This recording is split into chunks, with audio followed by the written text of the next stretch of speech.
खंडों में है, यानी 3 भागों में, 3 समय के अनुसार। पहला प्रारंभिक, मध्य और नव, उस काल के इस पर 9, यानी पत्थरों के औजारों में क्या अंतर आया। ठीक है, औजार सेम है, उनको वही बोला गया। पहले के काल में जो औजार प्राप्त हुए हैं वो क्या है, यानी कुछ भी मिला है एक आकृति का, उसका प्रयोग है। मनुष्य को ये नहीं पता। और हम ये भी मानते हैं कि उसने इसका प्रयोग अगर किया और जो रिजल्ट सामने आए तो बार बार उसका प्रयोग करने लगा। किसके विरुद्ध?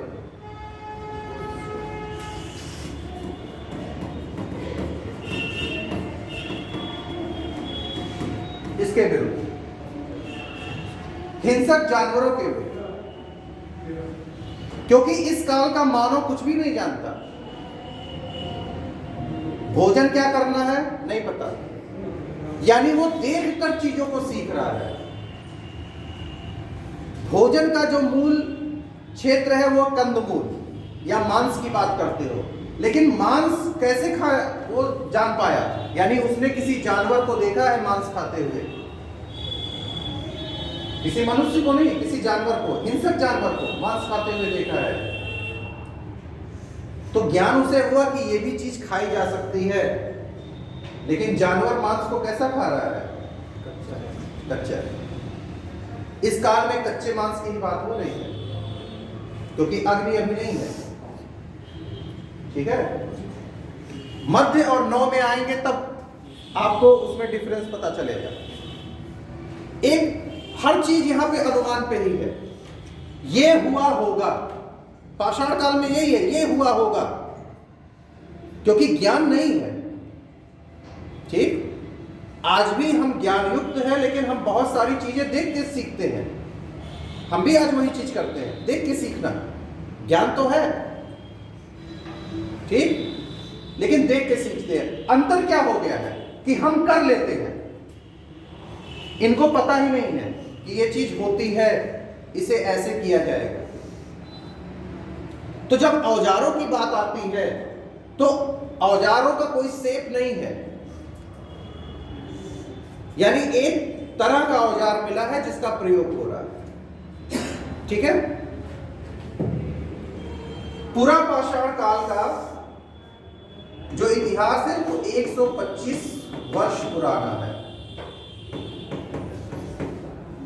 125 वर्ष, ईसापुर की बात करें। शोध, जब आप शोध की बात करेंगे, पुरातात्विक शोध, ऐतिहासिक शोध जो इस कालखंड के लिए हुआ वो 125 वर्ष पुराना है। यानी इतने वर्षों तक इस कालखंड का शोध हो रहा है और कुछ नई नई चीजें उसमें जुड़ती जा रही हैं। ठीक है, आप बात करते हैं निम्न पुरापाषाण काल।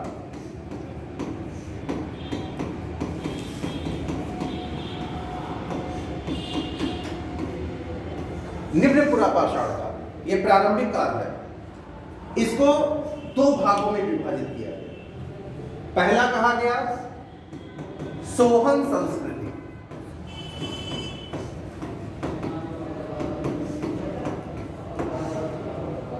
ठीक है, सोहन संस्कृति या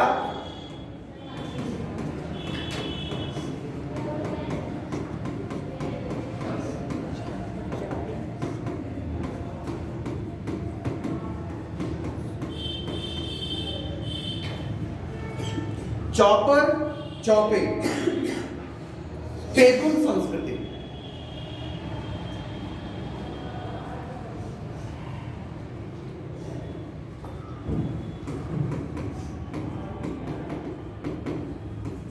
में प्रभावित होने वाली सिंधु नदी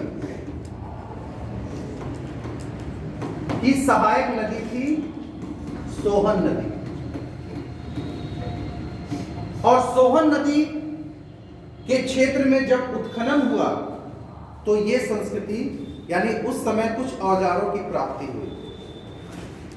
ठीक है, जिसमें चॉपर, चॉपिंग और फलक। फलक पीपल का पत्ता देखे आप लोग, इसी टाइप की चीज होती थी। फलक छोटे बड़े उसी आकृति के, लेकिन बेडौल मतलब ऐसा नहीं कि वो बहुत तराशे गए हों। Chopper, chopping. चॉपिंग का मतलब समझ रहे हैं आप लोग भी करती हैं, छोटे छोटे टुकड़ों में काटना।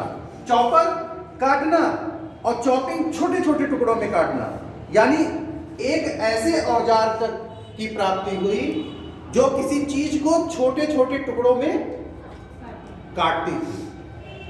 ठीक है, दूसरी थी हैंड एक्स संस्कृति। एक्स मतलब कुल्हाड़ी। हैंड एक्स यानी ऐसा पत्थर जो कुल्हाड़ी के तरह हो। ठीक है,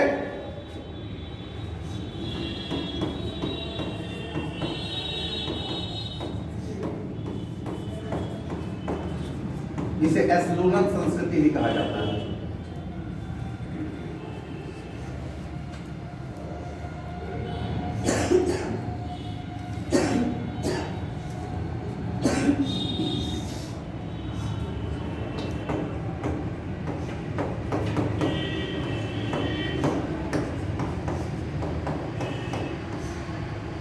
रॉबर्ट ब्रूस फुट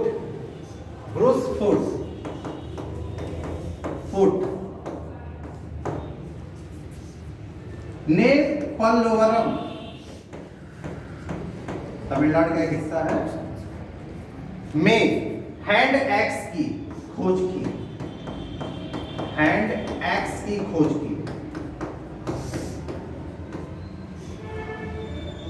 भारत में जो पहला प्रमाण खोज हुआ यहां पे 13 मई 1863 को रॉबर्ट ब्रूसफुट ने मद्रास के पल्लवरम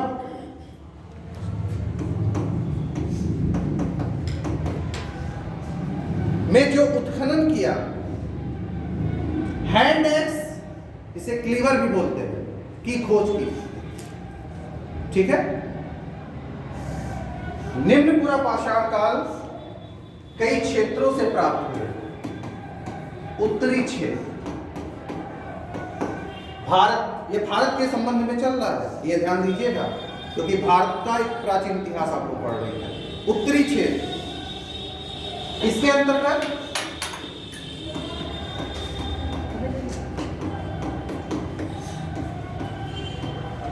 कश्मीर का क्षेत्र आता है।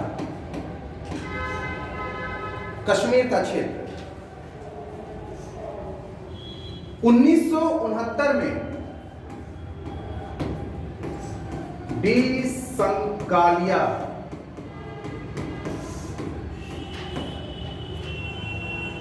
ये भारतीय पुरातत्ववेत्ता हैं, इन्होंने श्रीनगर से 65 किलोमीटर दूर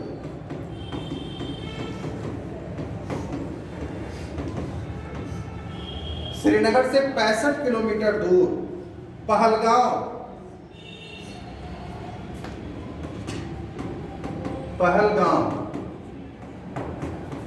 स्थित गोल मैदान, आप सर्च करें पहलगाम आपको मिलेगा। पहलगाम स्थित गोल मैदान से फलक और हैंड एक्स, फलक और हैंड एक्स की खोज की, जो निम्न पुरा पाषाण काल की जो खोज यानी जो ऐतिहासिक स्रोत प्राप्त हुए हैं उनकी चर्चा हो रही। किन क्षेत्रों से प्राप्त हुए? उत्तरी क्षेत्र यानी कश्मीर का जो क्षेत्र है, डी संकालिया जिन्होंने श्रीनगर से 65 किमी दूर पहलगाम के गोल मैदान में जो उत्खनन किया वहां से फलक और हैंड एक्स की प्राप्ति हुई।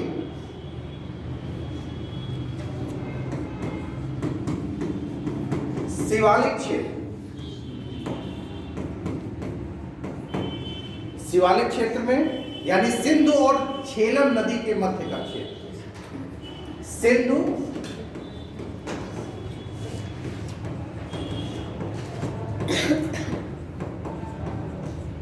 के मध्य,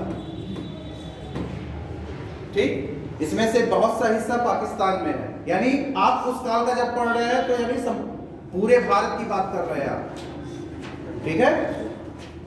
वर्तमान समय में देखें तो अफगानिस्तान, पाकिस्तान और भारत, ठीक, यहां तीनों इंक्लूड है।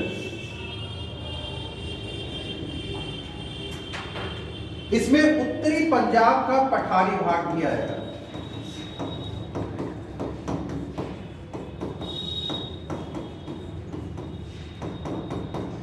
उत्तरी पंजाब का पठारी भाग जो पुरा पाषाण,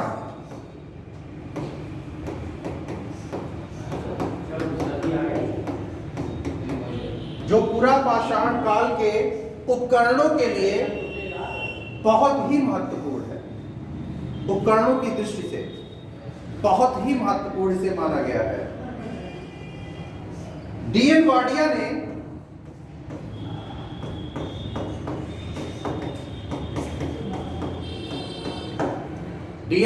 ने इस क्षेत्र में पुरा पाषाण कालीन औजारों की खोज की।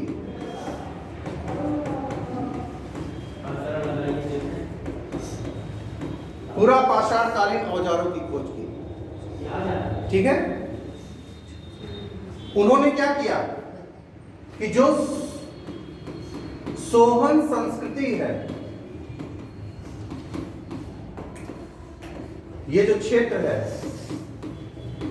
यहां से पाए गए जो प्रमाण है उनको क्या किया, 4 भागों में विभाजित किया।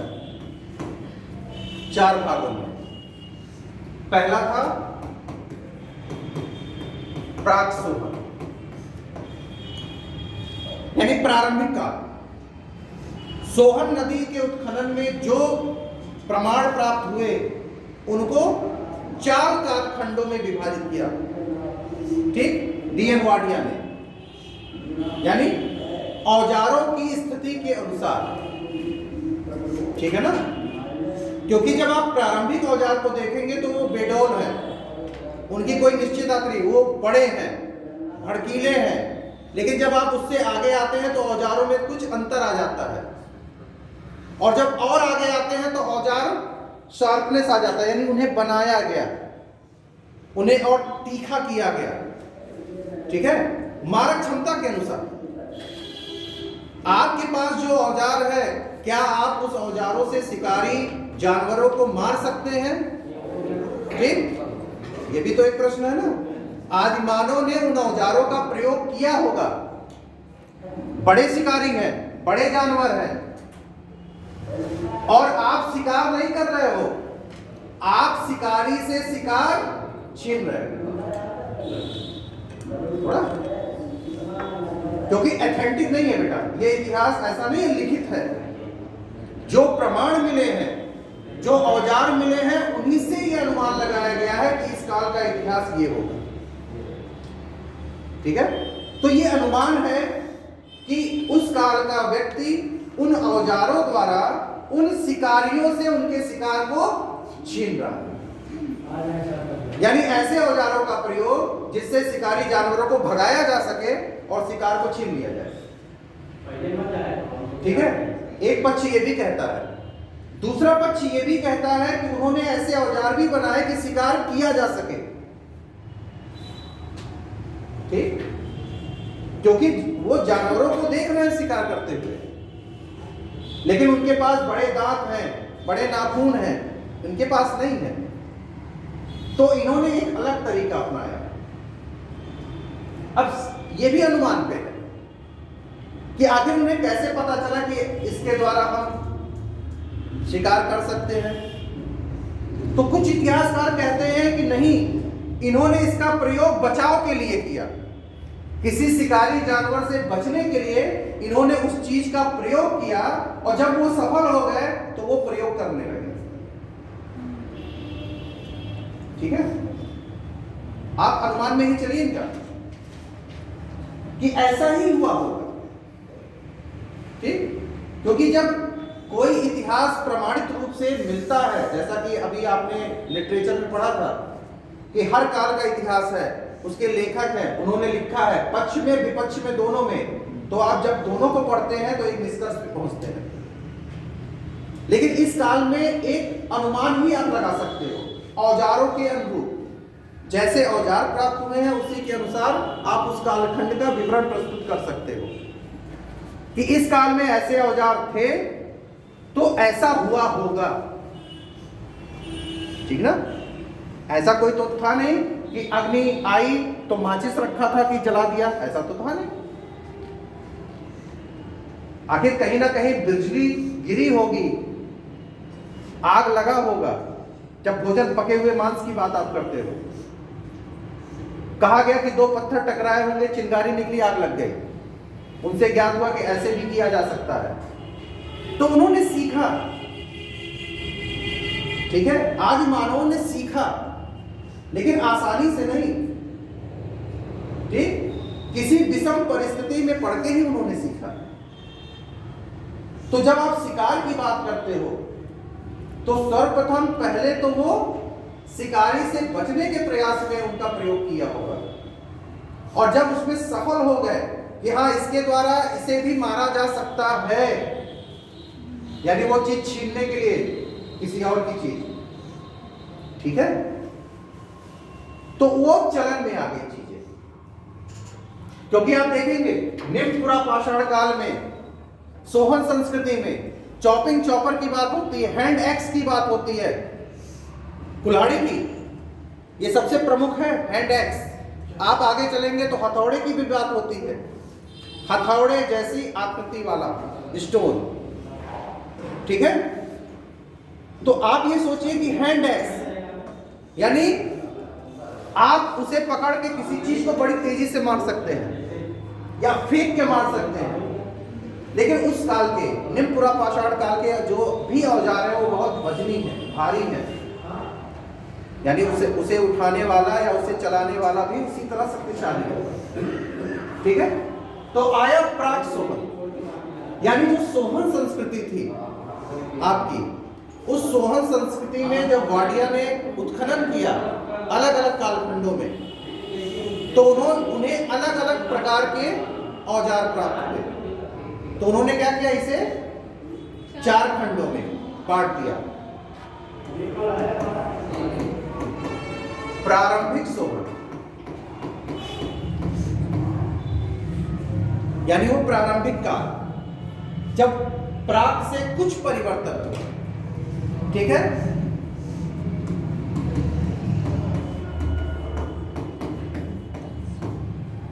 आखिरी समयों की बात हो रही है। और विकसित सोहन,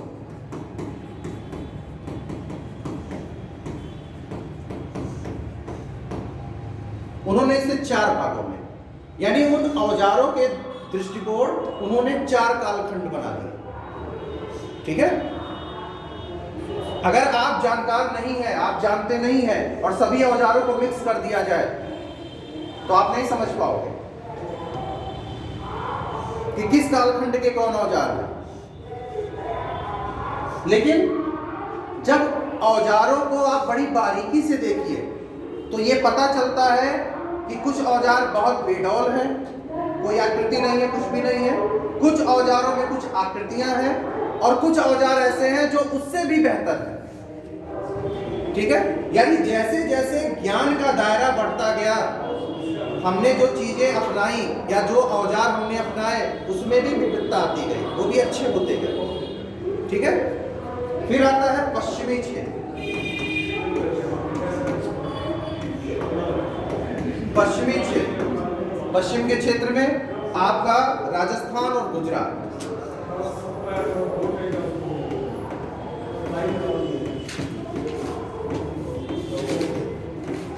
राजस्थान और गुजरात, ठीक है।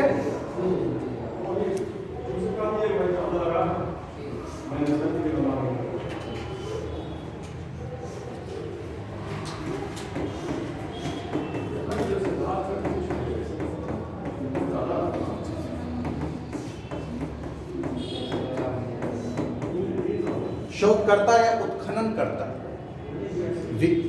एन राजगुरु और वी एन मिश्र।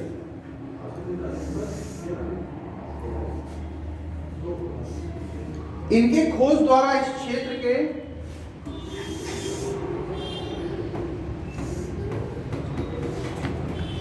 जो भूतात्विक जमाव जो सामने आए, उनको इन्होंने 3 भागों में विभाजित किया। पहला, जायल जमाव। जमाव का मतलब समझ रहे हैं, जमा हुआ, ठीक। उस क्षेत्र के हिसाब से नामों का चयन हुआ है, ठीक। ये जगह है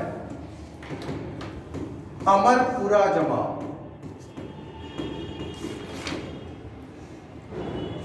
और तीसरा है डिडवाना जमाव।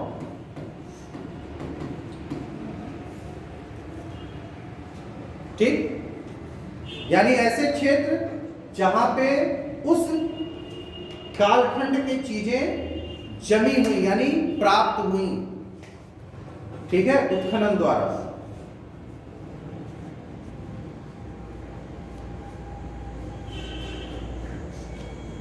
इसमें क्या हुआ, हैंड एक्स संस्कृति के उपकरण प्राप्त हुए। हैंड एक्स संस्कृति के उपकरण प्राप्त हुए। पहले में आपने लिखा था 2 संस्कृति, सोहन संस्कृति और हैंड एक्स, जिसे क्या बोला गया, एस लूलन संस्कृति, ठीक है।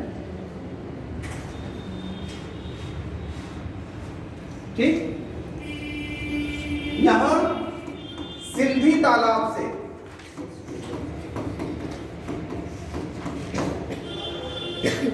वर्तमान में भारत में क्षेत्र नहीं है।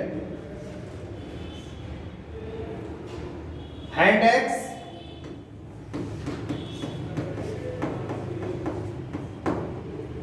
ये प्राप्त हुआ। दूसरा, गोलाब उपकरण, गोल,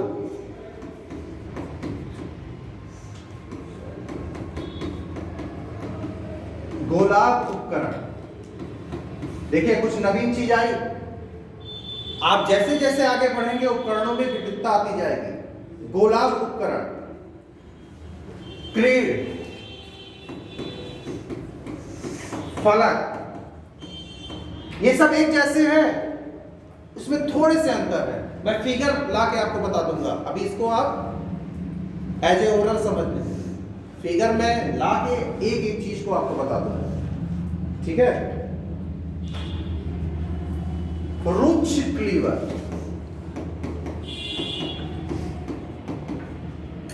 क्लीवर, ईटीसी इत्यादि यहां से प्राप्त हुए। ये यही चल रहा है, ये ध्यान दीजिएगा। इन क्षेत्रों की बात हो रही है, इन क्षेत्रों में कहां से प्राप्त हुआ, ठीक। जनकपुरा क्षेत्र से हैंड एक्स, आपको हैंड एक्स हर जगह प्राप्त मिलेंगे, ठीक।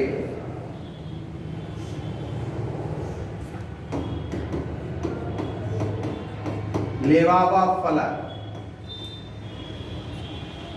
दोनों फलक में अंतर है। आकृति मतलब आकृति का अंतर, छोटे बड़े में। और स्क्रेपर,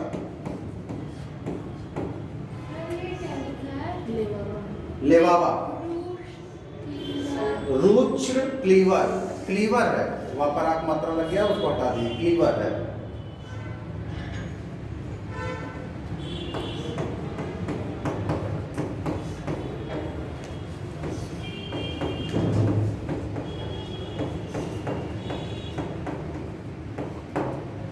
सोनीता और भैरवगढ़।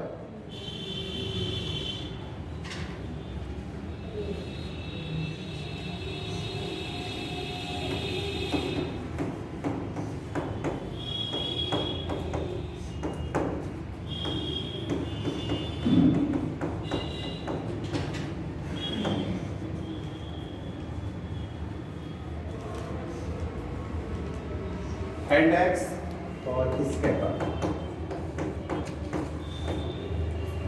आप एक चीज को बड़े ध्यान से देखिएगा,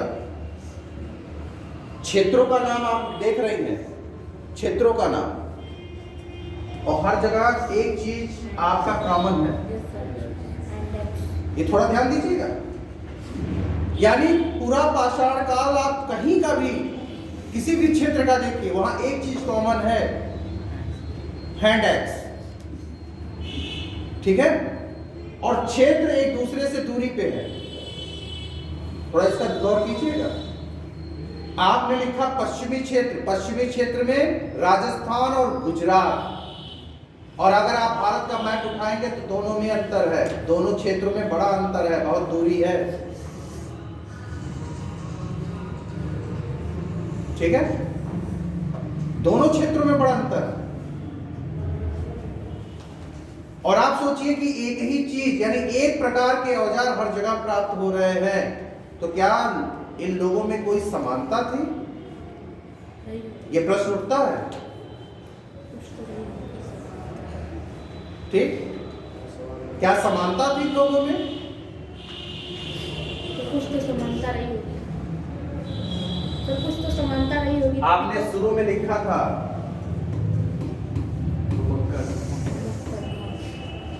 और इस काल का व्यक्ति अकेला रहता था। यानी आप समाज यहां पाएंगे ही नहीं, परिवार की स्थिति भी नहीं है। समझ रहे हैं आप? यहां परिवार की स्थिति नहीं है। वो आप मध्य पाषाण नव पाषाण में जाएंगे तो वहां आप देखेंगे कि समाज भी बन गया, परिवार की भी बात हो रही है, घर भी है, मकान भी है। यहाँ का व्यक्ति घुमक्कड़ है, कहाँ रह रहा है? गुफाओं में। ये तो गुफाओं में रहता है ना, जहां इसे बारिश से, इस समय केवल बारिश, बात समझिएगा, बारिश से जहां इसको बचाव मिलेगा वहीं रह जाएगा। यानी कोई भी एक ऐसा स्थान जो इसे बारिश से बचाए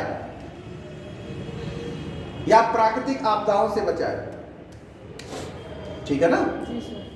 क्योंकि उससे ये शक्तिशाली थोड़ी ना है, या फिर उन जंगली जानवरों से बचाया जो इससे ज्यादा शक्तिशाली है।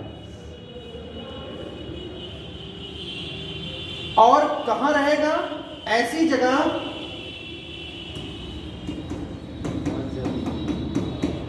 जहां जल स्रोत हो। यानी आप पाषाण कालीन चीजों को देखिए, ऐसे ऐसे स्थानों पर मिले हैं कि जहां जल स्रोत है, थोड़ी दूरी पे ही हो। ठीक है ना? अब सीखा कैसे?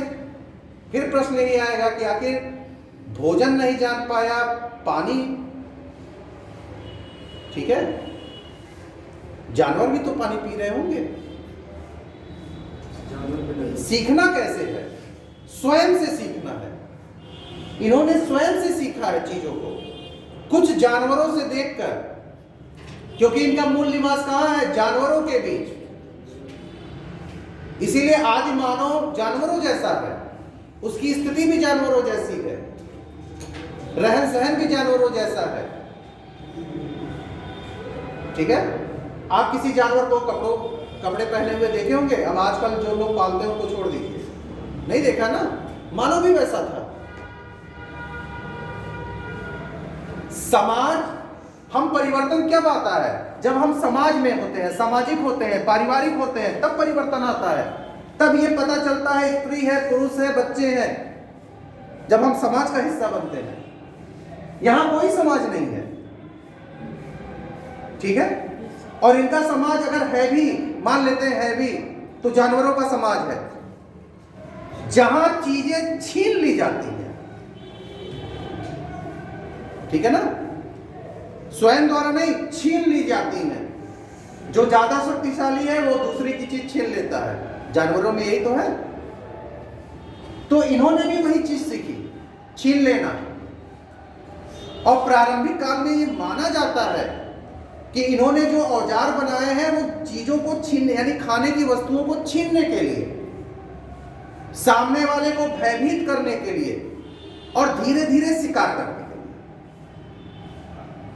अगर आप कंदमूल की बात करें, जैसा कहा भी गया है कि कंदमूल इनका आहार था, लेकिन कंदमूल एक सीमित मात्रा होगी ना, जरूरी नहीं कि वो हर समय मिलेगी, लेकिन मांस हर समय मिलेगा, जानवर हर समय मिलेगा। वहां इनको ये नहीं देखना है कौन सा जानवर, वहां सामने जानवर है, चाहे वो जो भी हो। ठीक, अब अभी तो अकेला है इसलिए छीन के खा लिया, भगा के ले लिया, खा लिया, या छोटे जानवर कर लिया। लेकिन जब समूह में आया तो बड़े जानवरों का भी शिकार करने लगे, जब ये समूह में हुए। ठीक, एक छोटे से समाज में जब हुए, तो जब सामूहिक रूप से आप शिकार करते हो तो आप बड़े जानवर का भी कर सकते हो। तो स्थितियां क्या हुई कि आप हैंड एक्स देखेंगे तो हर जगह है। ठीक, चाहे आप बलूचिस्तान का क्षेत्र देखिए, अफगानिस्तान का क्षेत्र देख लीजिए, या उत्तर का देखिए, पश्चिम का देखिए, पूरब का देख लीजिए, हर जगह आपको हैंड एक्स मिलेगा। तो क्या इतनी विकसित हो गई थी परिस्थिति, क्या इतना विकास हो गया था कि सबने एक जैसा हथियार रखा?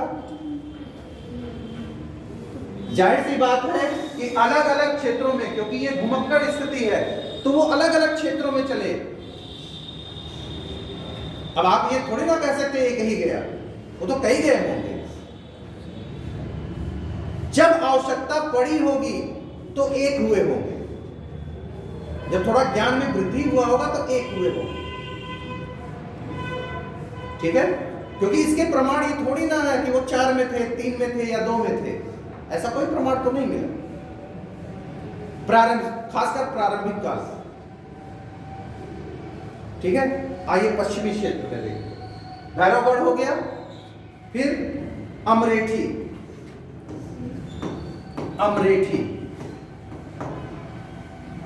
ये गुजरात और राजस्थान के क्षेत्रों की बात आप लोग कर रहे हैं।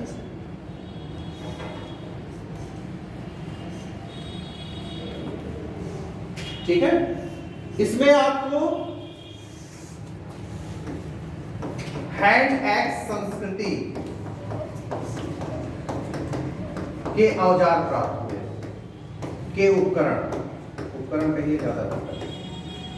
हैंड एक्स संस्कृति के उपकरण प्राप्त हुए।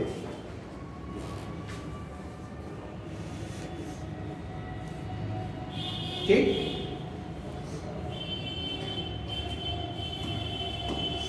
दक्कन का पठारी क्षेत्र,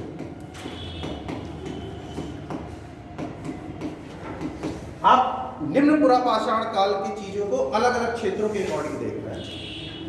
ठीक है ना, यानी पश्चिमी महाराष्ट्र,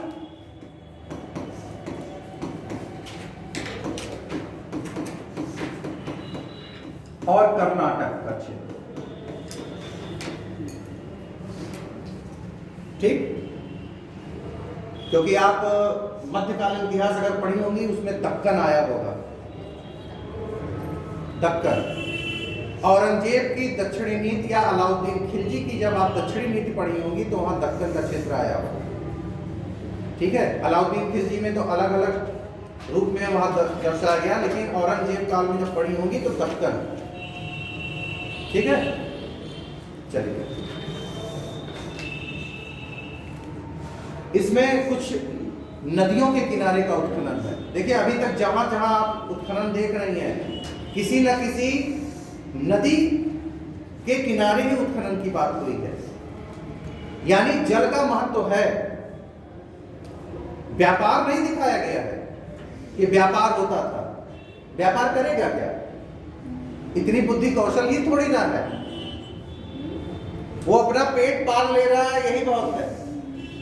व्यापारिक गतिविधि तो नहीं है, लेकिन हाँ पानी का महत्व है उस काल में भी। ये दर्शाता है कि ये सब जो भी पुरातात्विक खोजें हुई हैं वो किसी न किसी जल स्रोत के किनारे ही हुई है। आप देखिए गोदावरी जहां हुआ है, तुंगभद्रा ये दक्षिण भारत की नदी है, ठीक है, कावेरी, कृष्णा,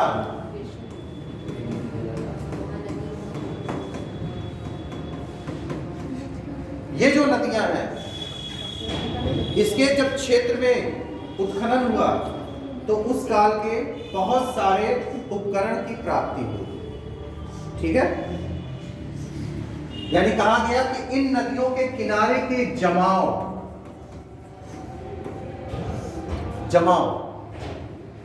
मतलब जम जाना नहीं, एक होता है बर्फ में जम जाना, एक होता है मिट्टी में जम जाना, ठीक है, इसीलिए जमाव कहा जा रहा है।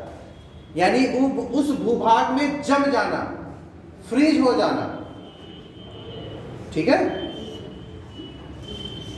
तो जो नदियां दक्षिण भारत की थी, उनके मैदानी क्षेत्रों में जब उत्खनन हुआ,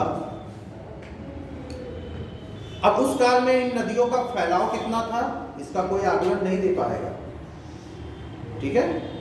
आप जब पतन की बात करोगे, अचानक बाढ़ आ जाना, जैसे सिंधु घाटी सभ्यता में कही जाती है, पतन की स्थिति में बाढ़ का आ जाना, दैवीय आपदा, किसी बीमारी का हो जाना, ठीक है।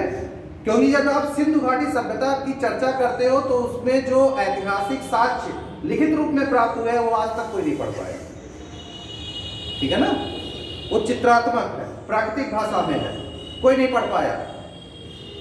तो जो वहां से मृदुभांड मतलब होता है मिट्टी के बर्तन, और जो भी वस्तुएं मिली हैं, ठीक, आभूषण जो मिले हैं, कपड़े मिले या खाने के रूप में जो चीजें मिली हैं, उसी से उस संस्कृति का अनुमान लगाया गया कि वो संस्कृति कितनी विकसित होगी।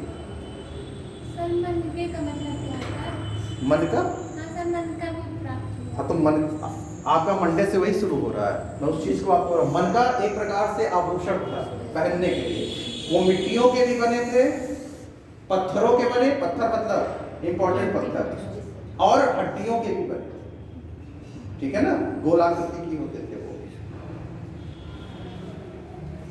जमाव यानी जम जाना, उस तलहटी में जम जाना, यानी उस कालखंड का जो भी पाषाणकालीन मनुष्य रहा होगा या जो भी संस्कृति रही होगी, वो उस नदी क्षेत्र में क्या हुआ, जम गया, यानी उस नदी में समाहित हो गया, ठीक है ना। नदी का बढ़ना, अगर आप समाप्ति की बात करते हो, एक अनुमान ही ये चल रहा है, ठीक, क्योंकि जो अंतिम संस्कार हुए हैं, अंत्येष्टि संस्कार हुए हैं, इस काल में तो ऐसा कुछ नहीं है, ठीक है, क्योंकि आपके साथ तो होना चाहिए आपका अंतिम संस्कार करने के लिए कोई व्यक्ति। आप जब अकेले हो तो आपका अंतिम संस्कार कौन करेगा? कोई नहीं। जब आप समाज में या समूह में हो तभी हो पाएगा। जब आप उच्च पुरा पाषाण या नव पुरा पाषाण काल में जाते हैं, ठीक है, मध्य पाषाण काल या नव पाषाण काल में, तब वहां पे आपको ये चीजें मिलती हैं कि यानी एक कालखंड से धीरे धीरे व्यक्ति सीखता गया। आपको कहा जाता है ना, जब आप गिरते हैं तभी आप संभलते हैं, आप संभलते हैं तब नहीं गिरते। इसीलिए घरों में देखिए, जब छोटे बच्चे होते हैं तो उनको छोड़ दिया जाता है दौड़ने के लिए। क्यों? कि अगर वो गिरेंगे तभी संभलेंगे और तभी चलना या दौड़ना सीखेंगे, ठीक है ना। अगर उसी स्थिति को यहां मानिए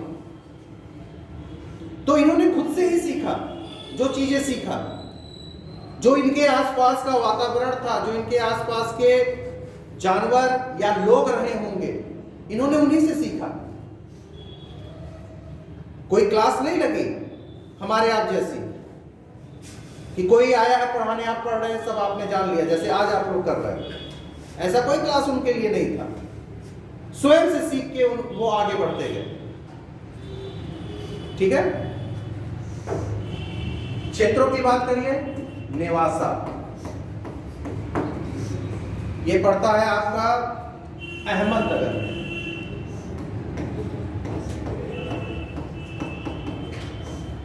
अहमदनगर जिला है उसमें, ठीक है।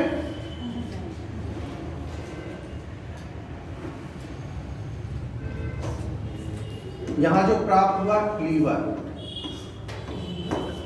कुछ नई चीजें भी प्राप्त हुई, यानी कुछ परिवर्तन वाली चीजें। औजारों में जो परिवर्तन किया है मनुष्य ने अपने हिसाब से, वो भी चीजें मिली हैं।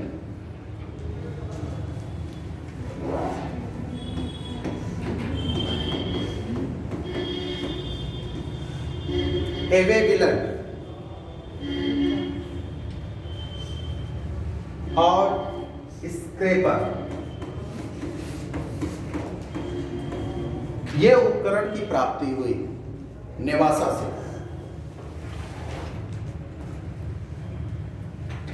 अगला क्षेत्र था वो था बोरी।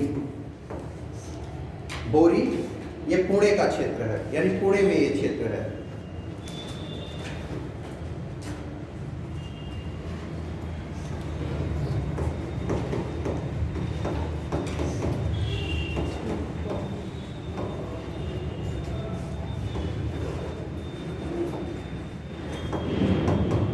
तीन पॉलीहेड्रल,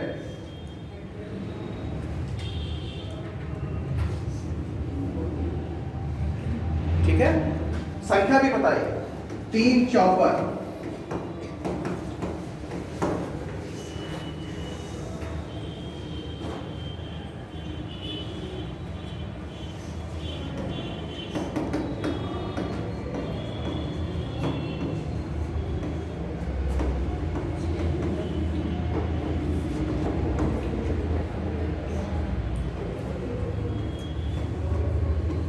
कुल्हाड़ी, 6 उभयमुखी कुल्हाड़ी,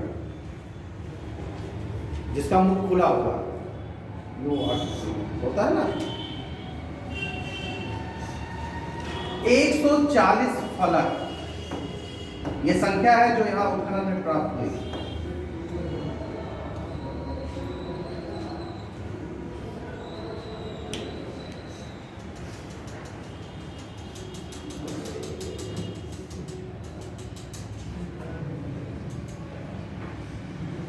ठीक,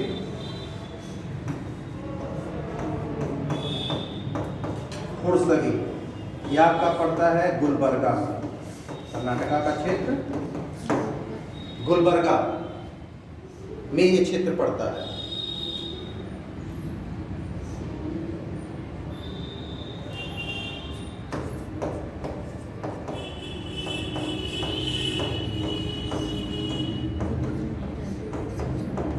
प्रवास स्थल,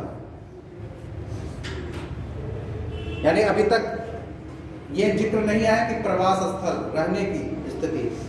यहां खोज में एल्यूशन प्रवास स्थल, यानी हैंड एक्स संस्कृति के प्रवास स्थल पर महत्वपूर्ण प्रकाश पड़ता है, और साथ ही उपकरण तकनीकी निर्माण पर भी।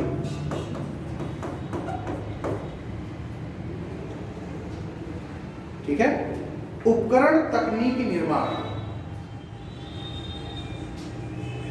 यानी उपकरण में कुछ परिवर्तन लाने का कार्य इस कालखंड में हुआ, गुलबर्गा में जो उत्खनन में प्राप्त हुआ।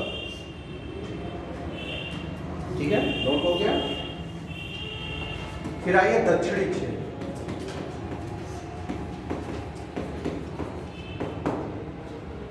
इसे ऐसे ही नोट कर ले बेटा, इसमें आपको सब मैं बता दे रहा हूं, कोई भी चीज मिसिंग नहीं है आपके लिए, तो इसमें आप नोट्स में जरूर रखें।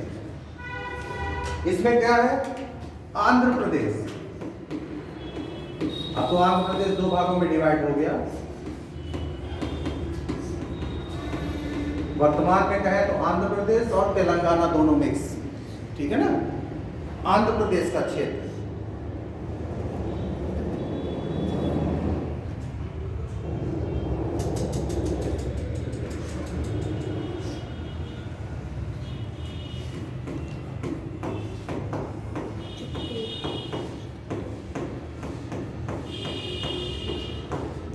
चित्तूर, नरकोंडा, आपका और महबूब